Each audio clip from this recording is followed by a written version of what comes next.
देखिए, समय और समझदारी दोनों बड़े अलग अलग चीज़ है। दोनों एक साथ नहीं होते हैं। जब समय रहता है तो समझदारी नहीं रहती है, जब समझदारी आती है तो समय निकल जाता है। शिक्षक यही काम करता है कि समय रहते आप में एक समझदारी विकसित कर देता है और आपको यह हुनर सिखाता है कि आप दुनिया को करके दिखाइए, क्योंकि दुनिया सुनना नहीं देखना पसंद करती है कि आपने क्या किया। जिंदगी में कामयाब होने के लिए याद रखिएगा, ये मायने नहीं रखता है कि आपने कितना किया, मायने ये रखता है कि आप कितना कर सकते थे। आप अगर कामयाब होना चाहते हैं तो आप ये मत सोचिए कि आप हमने आज 8 घंटे पढ़ लिए या 8 घंटा मेहनत किए। आप ये सोचिए कि आप कितना कर सकते थे।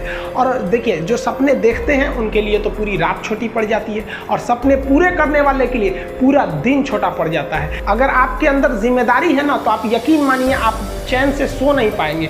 जिम्मेदारी ऐसी चीज होती है जो रातों की नींद छीन लेती है। रात में जगने वाला हर लड़का आशिक नहीं होता। पैसा और समय में तालमेल बिठाना बहुत जरूरी होता है। पैसा कहता है कि तू कुछ करेगा तो हम आएंगे, जबकि लोग गलती करते हैं। लोग कहते हैं कि पैसा आएगा तब हम कुछ करेंगे। ऐसा नहीं है। पैसा कहता है कि तू मुझे आज बचा ले, मैं कल तुझे बचा लूंगा। पैसा बेशक भगवान नहीं है और ना ये आपके साथ ऊपर तक जाएगा, लेकिन पैसा जब तक आपके साथ है ना, तब तक आपको नीचे गिरने नहीं देगा।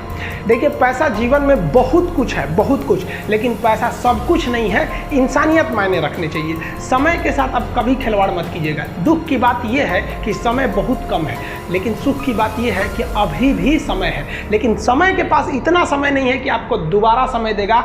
वक्त नहीं लगाइए आपको यह निर्धारित करने में कि क्या करना है, वरना वक्त निर्धारित कर देगा आपका क्या करना है। भौतिकवादी इस समाज में भाई भाई में तकरार बढ़ते जा रहा है। यह सबसे गलत है।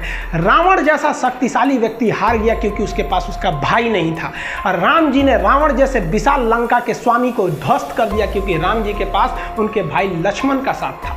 इसलिए आप भाई भाई एक होकर रखिए।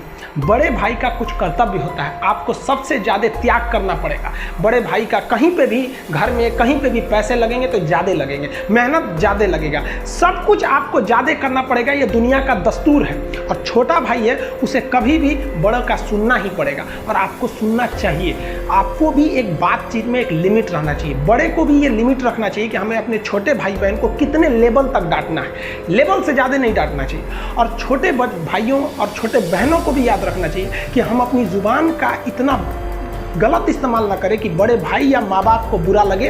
वो भले आपको कितना डांटे, लेकिन आप अपने आप के लिए एक लेवल बना के रखिए कि ये इतना लेवल के आगे नहीं जाएंगे। हम बहनों को भी कहना चाहेंगे, आप लोग के अंदर शिक्षा बहुत ज़रूरी है।